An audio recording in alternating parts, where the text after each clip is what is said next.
ಭಯ. ಜೀವನದಲ್ಲಿ ನಮಗೆ ಯಾವ ಯಾವ ವಿಷಯಕ್ಕೆ ಭಯ ಆಗತ್ತೆ.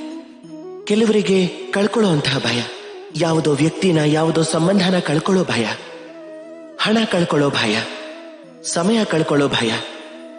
ಈಗ ವಿಷಯ ಏನು ಅಂದ್ರೆ, ಈ ಭಯ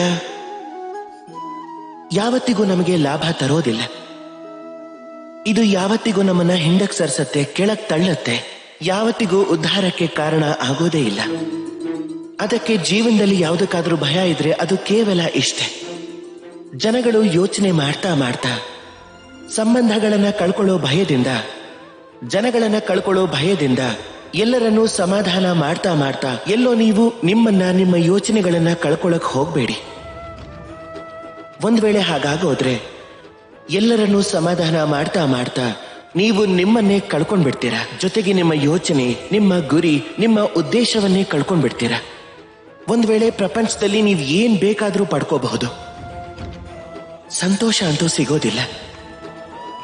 ಅದಕ್ಕೆ ನೀವು ನಿಮ್ಮನ್ನ ಯಾರು ಕಾಪಾಡ್ತಾರೋ ಅವರನ್ನ ಕಾಪಾಡ್ಕೊಳ್ಳಿ. ಯಾರು ನಿಮ್ಮ ಯೋಚನೆ, ನಿಮ್ಮ ವ್ಯಕ್ತಿತ್ವ, ನಿಮ್ಮ ಗುರಿಯನ್ನ ಕಾಪಾಡ್ತಾರೋ ಅಂಥವರನ್ನ. ನೀವು ಭಯ ಪಡೋ ಹಾಗಿದ್ರೆ ಅದೇನೇ ಇದ್ರು ನೀವು ನಿಮ್ಮ ಉದ್ದೇಶದಿಂದ ದೂರ ಆಗ್ಬಾರ್ದು ಅನ್ನೋದು ಮಾತ್ರ.